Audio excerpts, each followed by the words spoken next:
Welcome to the Insights channel. Today we have the honor of have this conversation with Sister Gayatri Narayan. Sister Gayatri, she lives in New York, in Queens, and she has been dedicated, actually her vocation for the past 50 years has been one around understanding essential truths and spiritual practice, dedicating her life and service to an inner transformation of consciousness, a focus on the relation dynamic between the soul and God and the souls and other souls. The translucing power of her relationship with God is, in her experience, where transformation takes place and gets manifested in all other relationships. I think, Sister Gayatri, could do a conversation just on your introduction, which is so interesting and there are so many aspects. So welcome to our channel and really thank you for being available. Thank you for having me, Patricia, and I think I'm going to enjoy this conversation with you.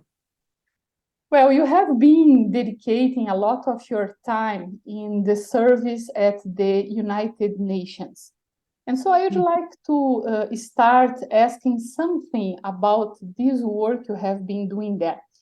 For instance, we know that United Nations General Assembly has declared the 21st of December as the World Meditation Day. So my question is, what is the relevance of the topics proposed by the United Nations for different days of the year? Because there are different topics for different days. There is also the International Day of Yoga. And how people, kind of normal people, how can we really connect with these topics and make the best use of them and practice them? What is your experience in this? Well, I feel that the UN days, the international days, are intended to focus on a particular issue to raise awareness, connecting the world to that issue. So, for instance, they choose topics for the day based on the government's recommendation. So for a day to be declared as such at the UN, it has to be sponsored by a set of governments, a group of governments, and then they would take it through the various steps in the process, and then it has to come to the General Assembly for with a declaration at which it will be adopted. So the people are supposed to connect to these days, but your question is interesting. How do people connect to the days?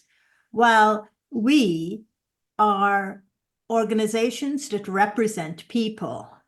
And so our organizations, being affiliated to the United Nations, this is the partnership that we have, is that we will take these days, one of the areas we work with the UN, there are many other areas, but the international days or the international weeks are then taken and we inform our communities across the world that, look, on the 21st of September, there is something called the International Day of Peace. So because peace is a principle that we believe in and we bring to the UN, then let us raise awareness around the world through our centers, through our constituents, of how to raise awareness of what peace is.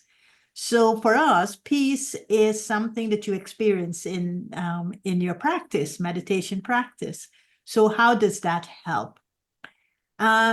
As you said, on the 21st of December, they have just, in 2024, declared that as the International Day of Meditation. So it's called World Meditation Day. Now, when I spoke to the ambassador, one of the ambassadors who was actually a sponsor of this, of this day at the UN. I say, well, why a meditation day when you already have a yoga day?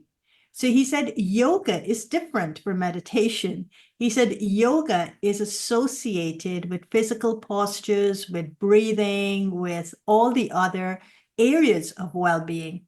But meditation is actually focused. And he says that it is a practice to eliminate things mentally, emotionally, spiritually, and also physically. But meditation is always something that is done at a soul level, at a mind level, at that spiritual level. So he felt that that needed to be a day in and of itself. So what are we doing to make this day known by our constituents? Is that already India is having a 24-hour meditation through one of their major channels, the BKs, to promote the day, not just to BKs, but to the whole of India itself. Social media is another way of doing it. The other way is in the UK, they're doing something. And here in the USA, we are doing something. So continent-wise, we focus on the day and we make people aware of how they could participate in the day.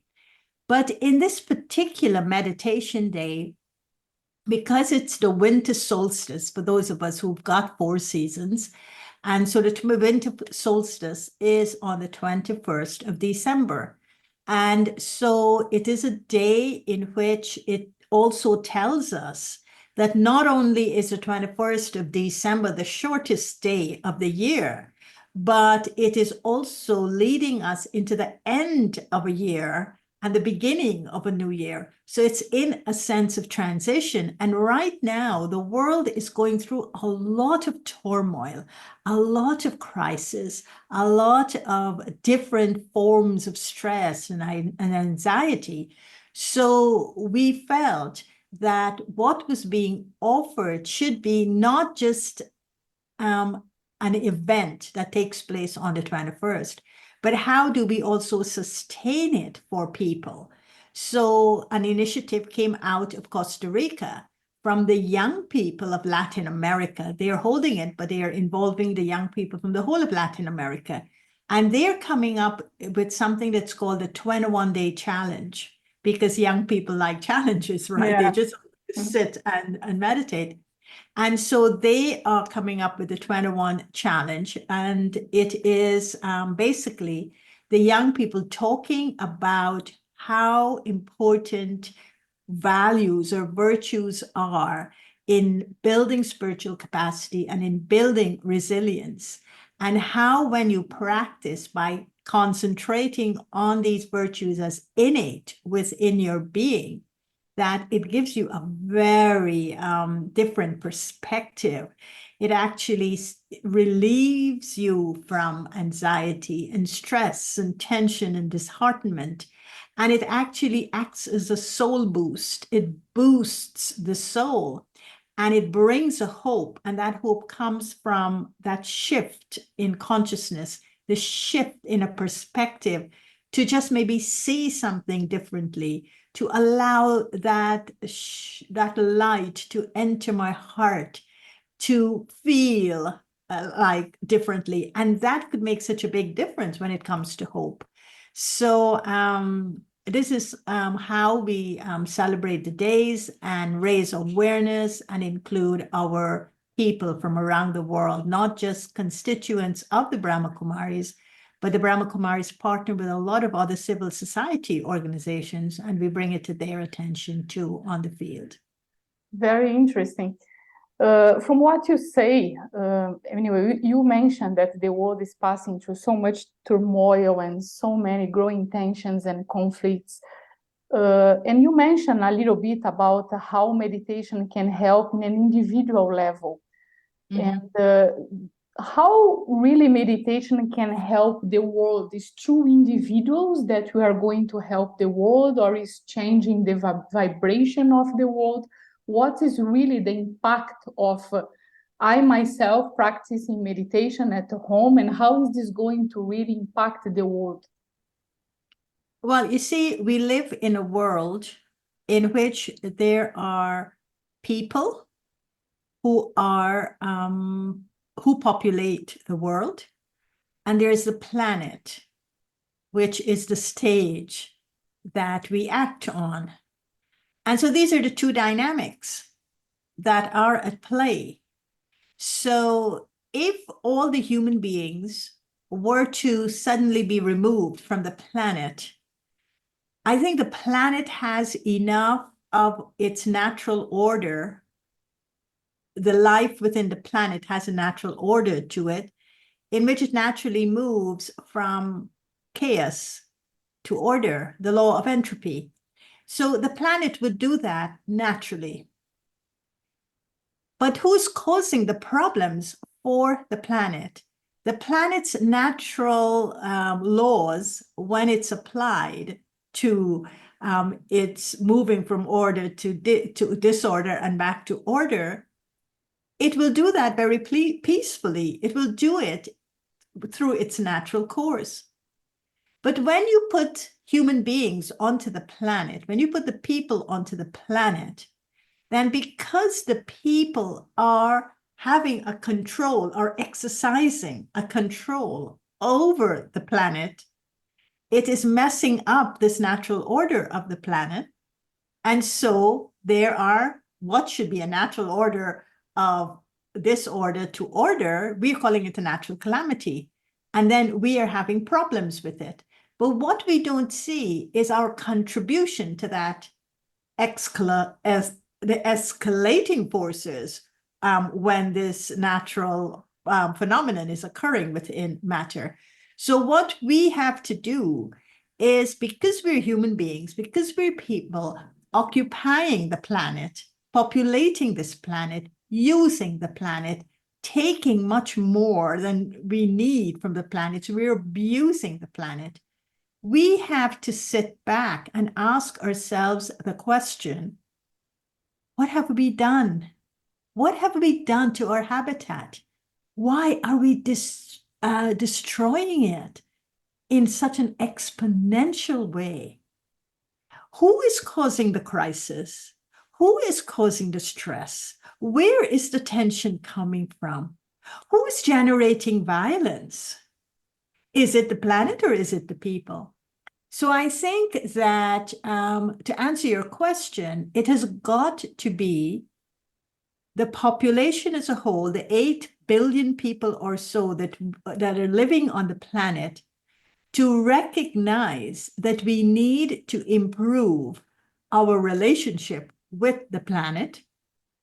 And because we're systemically so much in a disorder, because the systems are under stress as well, the systems are under tension.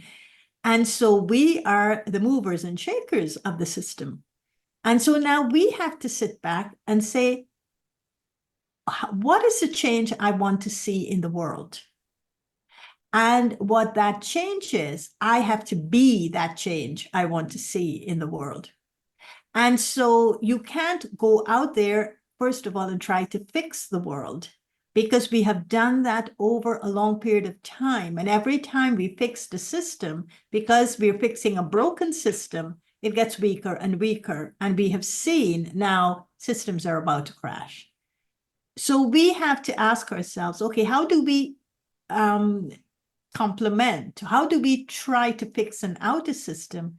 By first of all, trying to look at what's the causes of the breakdown in the system. And the causes of the breakdown in the system is coming from a breakdown in our soul system, in a system that is working with nature, but which is actually separate from nature. And we call that the soul or the self or the life or the being. And so we have to start, meditation is saying this, look, when you start to look at things from the inside out, you are going to begin to move into that dimension that you will see two things. One, you will see, well, this was the dimension within the human soul that actually cause the problems. And to fix those problems, can I return to a dimension that is higher than the one that caused the problems? And that higher dimension of being is the dimension in which the solutions will emerge. And so meditation is saying, raise your consciousness level, raise your state of awareness, raise the stage from which you would like to act, because this is how you see the world as a stage out there. There's an inner stage of being from which I want to act, from which I want, it's called higher ground then, the higher ground that I want to act from. And so when I move into that dimension of myself, I begin to see how every single individual has contributed to the collective problems that are in the world. Now, I can't fix the bigger picture, but that doesn't mean I should become decapacitated. I should become the victim. But in a little way, I can start making those baby steps within myself so that I could change my responses to blaming a system, blaming others, and becoming a victim to the system, to say, what are these baby steps that I can take to make a difference in the system that I'm living in? And the first system that we could make a difference in is the system between I, the soul, and the body that I occupy. I, the human being, and I, the human doing. So I then begin to see this kind of, this kind of space. I am a human being before I am a human doing. So before I do something, let me just look and observe the quality of my thoughts. Let me just observe a state of being. Am I coming from a state of being violent and angry, or am I coming from a state of being peaceful, understanding, accepting? And what's the higher ground that I want to act from? What is it that when I put it into the doing, what kind of consequences I want to come back to me? Or am I going to act from this stage of ignorance that it doesn't matter what I do, nothing comes back to me? So if I do bad, it doesn't matter. It just doesn't come back to me. It just goes to other people and then it gets dissolved. So no, I begin to understand things in a more responsible way before I respond. Otherwise, I just live my life reacting, and that weakens me.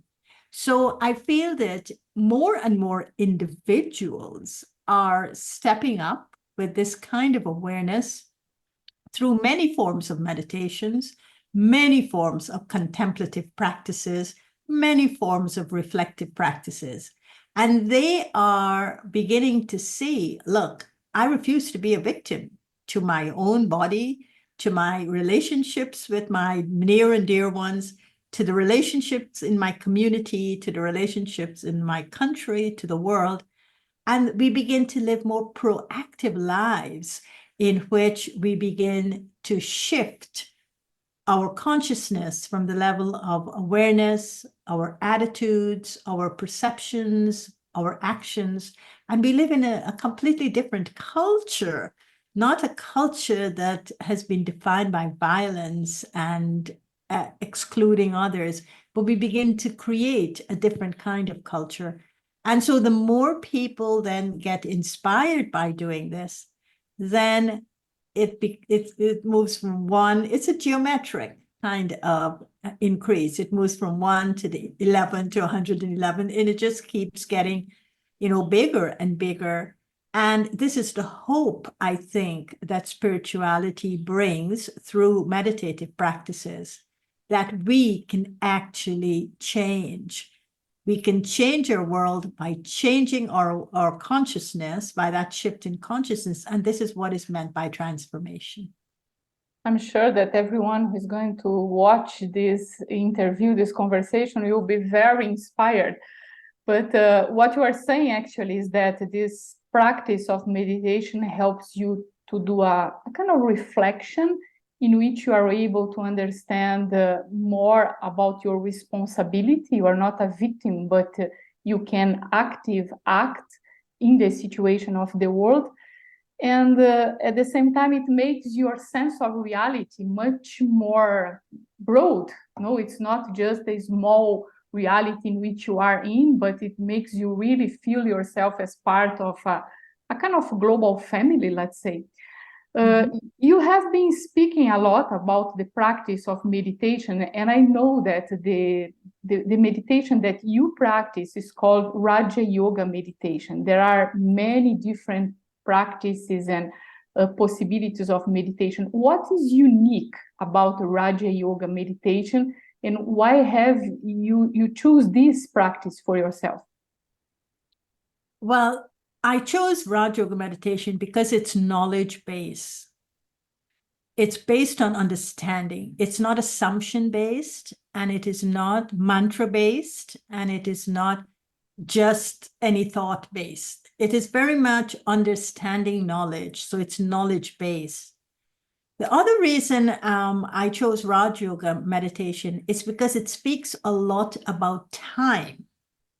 And it identifies time of being very benevolent. It's actually, time is on your side. You're not working against the time. So it redefines time from a linear perspective to a cyclical perspective. And that's very fascinating when you're working with something like meditation, Raj Yoga meditation, and you begin to see things more three-dimensional and more cyclical than just linear. And so that's the other reason, time. And the other aspect is, where does transformation actually takes place?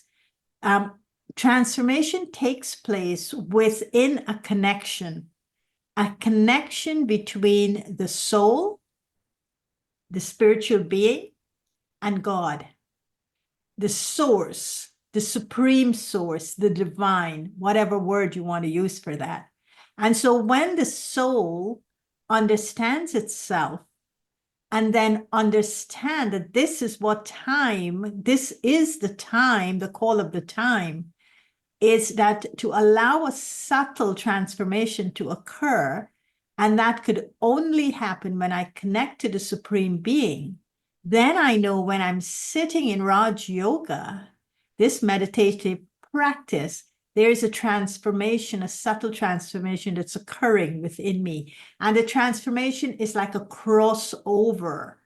I am crossing over from a material consciousness that I have acquired and I have become trapped in, and I'm becoming more attuned to my subtle inner consciousness, and I'm becoming more aware that I am this living spark that gives life to my entire being. And in this subtle consciousness, I feel a direct and a very close relationship to the source. And I feel that the current that comes into me from this close connection with the source, I experience it to be purifying, and I experience it to be transformative. So then what occurs in this meditation, and why I like it so much, it's a dynamic movement that occurs. And one is, I find that there is something new being created in me. Something new is it's a self-sustaining thing. It sustains itself into me. And then that which has been acquired is being removed. The layers are being removed, and I'm letting go of an identity that I acquire, and I'm evolving into an identity that's true and authentic. Now, this dynamic has also been remembered as the dance of creation, in which this subtle movement that is occurring is that my authentic self is recreating itself, my true self. Then the sustenance that is being received is a sustenance that tells me that this new identity is based on the emergence of basic spiritual rights, like the right to peace, to be peaceful, and to allow for the peace of others to happen. It's not that I'm going to be peaceful and then I'm going to be violent with others, because that is not the innate law of creation and sustenance. It's that if it's spiritual by nature, what is good for me should also be good for others. Do unto others. This is the golden rule.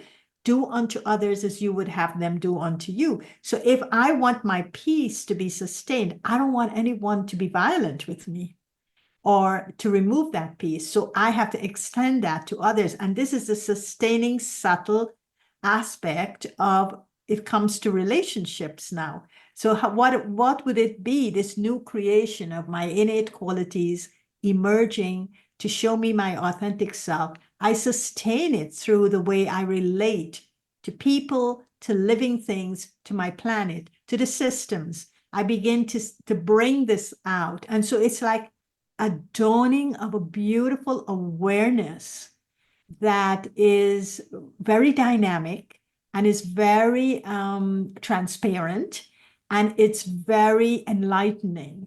So it's a very, very rich awareness. And then what happens is that all the things that are gross within me, I begin to transform them.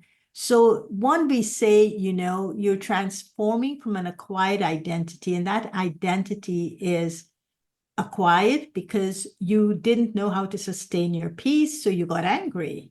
You didn't know how to sustain true love, so you got attached. You didn't know how to care and share, so you got greedy.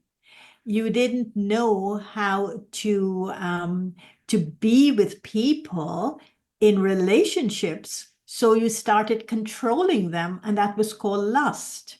You didn't know how to be humble and respectful, so you replaced it with arrogance and ego. So these are the acquired identities we then that created the layers that hid our true authentic self. So what happens is that for each one of those, there is an innate spiritual right. And the spiritual right to peace would mean that when that emerges, it kind of reduces the percentage of anger that I have been carrying over the years. And the more I work from the peace within me, it's the less I will be using my power in a destructive way. I will be using it more in a constructive way, because it's a different kind of peace. It's not the peace in the world, which is an absence of war, but it's a peace based on transformation, of recognizing that which I don't need anymore and replacing it with what I need. But one of the most beautiful, I think, other intrinsic qualities we have that emerges that I find very, very useful in human relationship and very healing to the heart is love. And so when that love emerges from within me, I have no reason to hold on to things, especially people, to stifle and suffocate my relationships, because love is giving. Love is giving a very important right, and that is give the other person the permission to be who they are without you imposing how you want them to be based on your needs being fulfilled by them.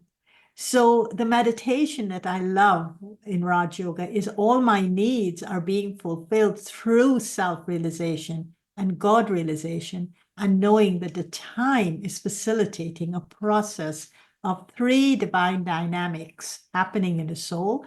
And that's recreating its true identity, its authentic self, sustaining what is true and lasting inside of me and strong, and letting go of the limitations I have carried in the form of my identity that made me a victim of people and of systems and even of my passport. I became a victim even to my passport because then people judge me based on the passport that I carry.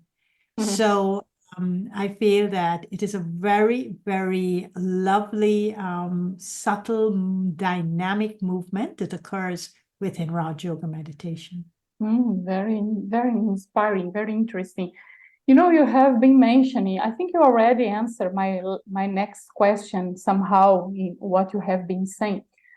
But in practice, what happens is that life has been so fast, so many things happening. People are so involved with their own business. And we hear the news, but it seems that it's not enough to know what is going on. It looks like it's in another planet. There is not an instant feeling of empathy. And if something happens in the other side of the world, somehow it seems that it doesn't touch the heart of majority of people. And this goes a little bit against this idea of, I mean, one of the aspects that United Nations has mentioned in this International Day of Meditation is this concept that we are a whole world family.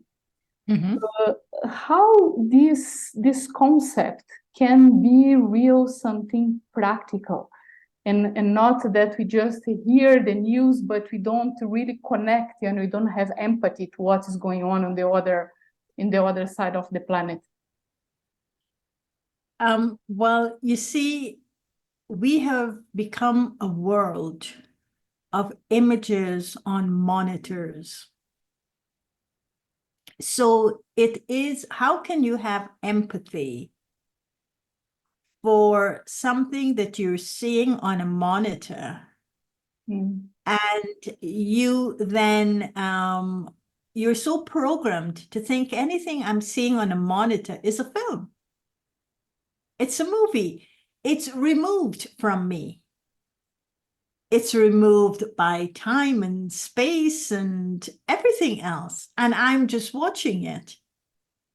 And so there are many researches that show that if you see violence over and over and over again on your monitor, whatever it is you are seeing over and over again, you become so conditioned to it that you become emotionally numb to it. And so bullying at school, for instance, you would because you're so programmed to say, this is how a bully should be. This is what a bully does. You would see people being bullied and you wouldn't even do anything about it, right? You is shown that how cities are full of crime. So you see it over and over and over on TV. And so when you're walking the streets, say, of New York, and you find someone is being mugged, you cross the street. You pretend you didn't see it.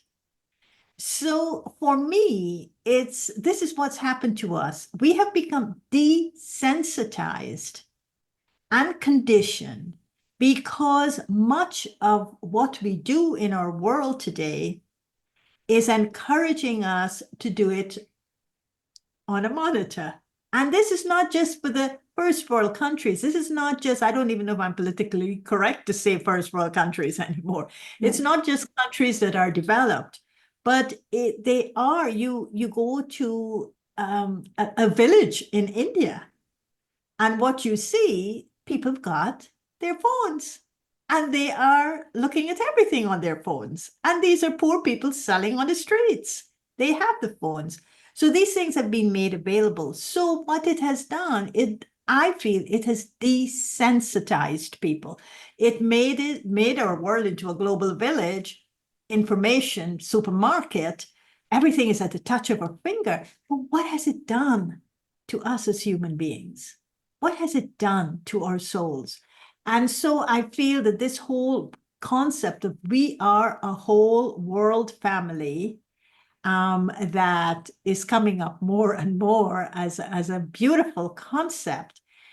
If we just see it through countries, and we see it through genders, and we see it through religions, and we see it through nationalities, and we see it through cultures, and we see it through political orientations, and we see it through social backgrounds and positioning, we will always be divided. And so for me, this one world concept, this one world family is more like a tree. And there is one unifying being in this tree at the very roots of the tree, below the roots, which I'm calling the seed. And the seed of the human world tree, if I recognize the seed, then I will have a spiritual bond with every being that is on the tree. And I think that's where one world family starts. We have to move away from that which has been beautiful as it is. It has become very divisive for us. And that's the nationality, the religion, the profession, all of those things. And I have to look at what is the real identity that I must bond with in this individual, so that I don't see the individual based on their physical identity, but I'm seeing them and relating to them in terms of their spiritual identity, because that is the real identity. And if I can connect to that and see that we are all actually one, we are one family, then this concept, and we share the same things as soul. We share the same forms, which is beings of light. We share the same parents, which is the supreme being. We share the same innate qualities, which is peace and love and happiness. We may have lost sight of it, but it's lying there in a dormant form inside of us. And we see this world as a field on which we are playing out our actions. We see each other as brothers. We don't see each other as enemies. What is the enemy is not the soul, but what is the enemy is the anger. What is the enemy is not the soul. What is the enemy is the greed in the soul. So I begin to look at things through a different kind of perception that allows me to see what is good in the other, even if it is just 1% I'm seeing that's good. Can I stay with that 1%? Can I see that person as a spiritual being with dignity, with worth, even though it's very, very dim and I cannot connect to it? Can I still have that vision of them? And then I think that we have, in a family, we have bad brothers and good brothers, bad sisters and good sisters. We have the good, the bad, the ugly, the weak. We're made up of everything. So I will look at it from the perspective, okay, he may not be a good person, but he's my brother. Mm-hmm. She may not be a good person, but she's my sister. And so if I just look at it from a physical perspective, I won't have the empathy. I won't have the compassion. I won't have the acceptance. But if I look at it more from a spiritual perspective, then I could see, you know what? Let me connect at a level that I wouldn't be affected by what's going on with them. And at the same time, if tomorrow I have to be in a position in which they turn, well, I don't have to be, but if tomorrow I am in a position in which the same person who's doing something really bad turns to me for help, will I have the generosity of heart to help them?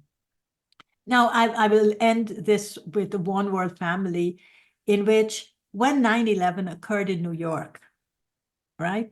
I saw it first on TV. Mm-hmm. And it was so far removed. I live in New York. It happened in New York. I saw it on the TV, but it was still a movie. I couldn't believe that this was happening until I went down to the spot, ground zero, a week or so after it had happened. And of course, they had hurdles, so you only could go to a certain level. And as I was looking, it was like the Iron Age collapsed.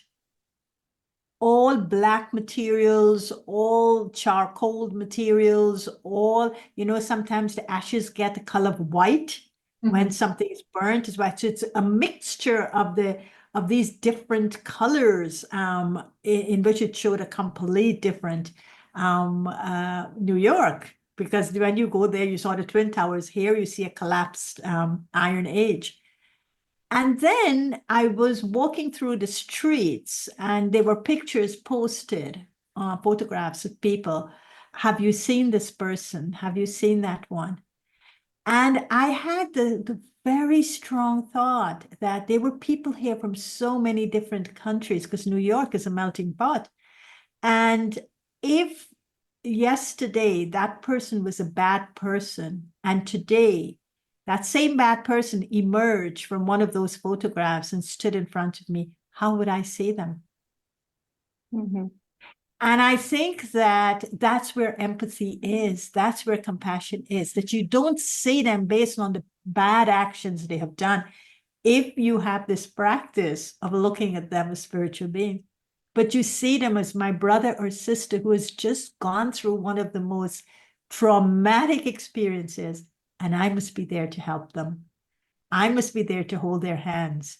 I must be there to respond to them and not just treat them how I saw them yesterday. So I think, unfortunately, these kinds of disasters wake us up to that realization.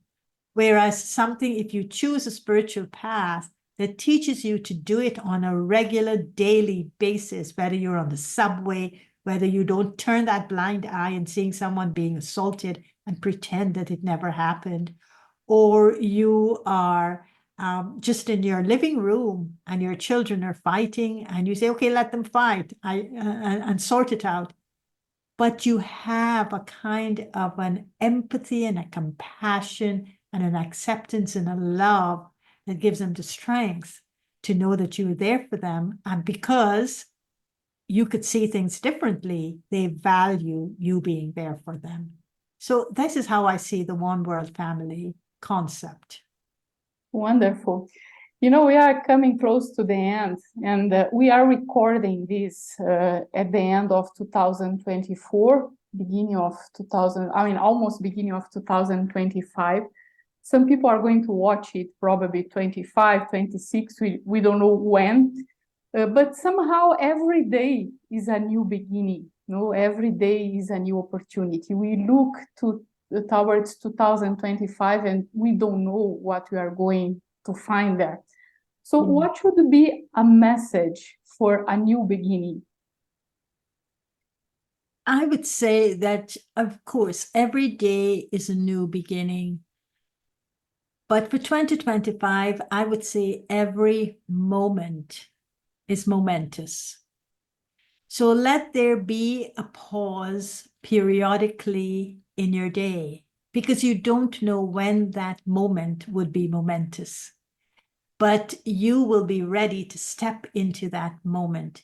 And so I would say that moment offers you something, and don't let it go by. Don't become so busy and so occupied and preoccupied that you don't step into those moments. So step into the moments, because there will be many of them coming your way throughout 2025 and beyond. And in those moments, I would say pause and feel the power in the pause. And that power is basically like you're stepping into the sunlight, and you would experience the illumination of God's love.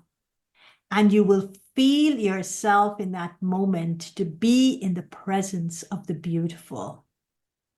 And I think this is what 2025 is offering, moments in which we will step into the God's love and feel the presence of the beautiful. This will create within us that bond that I spoke about of one world family, the bond of belonging. And when there's a bond of belonging, it's a very natural thing for human beings to want to do something, but just don't see it as a doing. See it as an offering, a gift that you want to offer, a gift of the heart of service coming from your heart to serve. And so serve with that humility. But humility is not a weakness. Humility is actually a very powerful virtue, because for humility to exist and for you to offer the gifts of the soul to others and to this world, you must be creative. And I call an act of humble service to be creative altruism. So let us be creative and do creative acts of altruism. And this is the greatest balm for an era of uncertainty, an era of conflict and crisis, because it will soothe people's hearts, and people's hearts are in need of healing. And so that's my message for 2025. Beautiful. Would you like Don't miss those moments. Would you like to guide us in one moment of pause, just to do a Sure. demonstration of how it would be to have a moment of this silence? Okay. So let's just pause wherever you are. Just put everything down. You could still be standing. You could be sitting. You could be lying on your bed. You could be walking the streets. But just relax. Feel your body relaxing into the walk position, whatever position you're in. Just feel the body relaxing into that position. Center yourself. Visualize the spark that you are in the center of your forehead.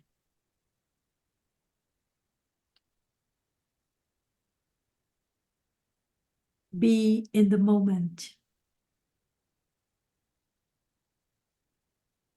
This moment opens me up to receive the light from the source. Like the ray of the sun hitting the center of my forehead, and I feel the warmth. In the same way, I feel the current coming from the source, the divine, and being received by this spark that I am.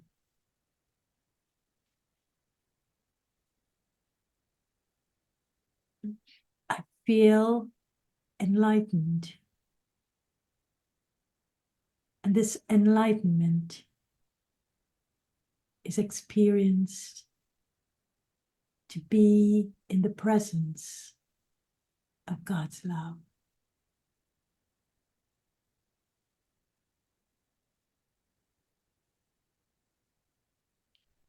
I'm being nurtured.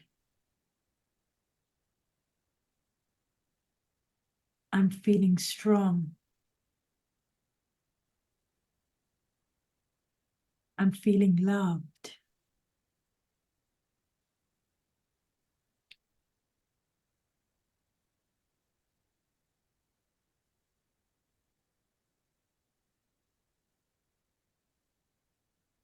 I feel the limitless flow of this love reaching out through my eyes,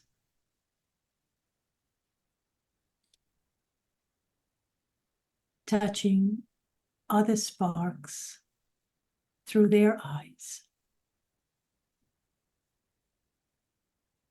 and creating a warm glow. in the atmosphere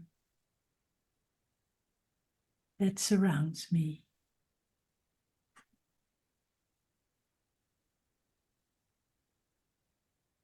There is power in this pause, and this pause makes the moment momentous.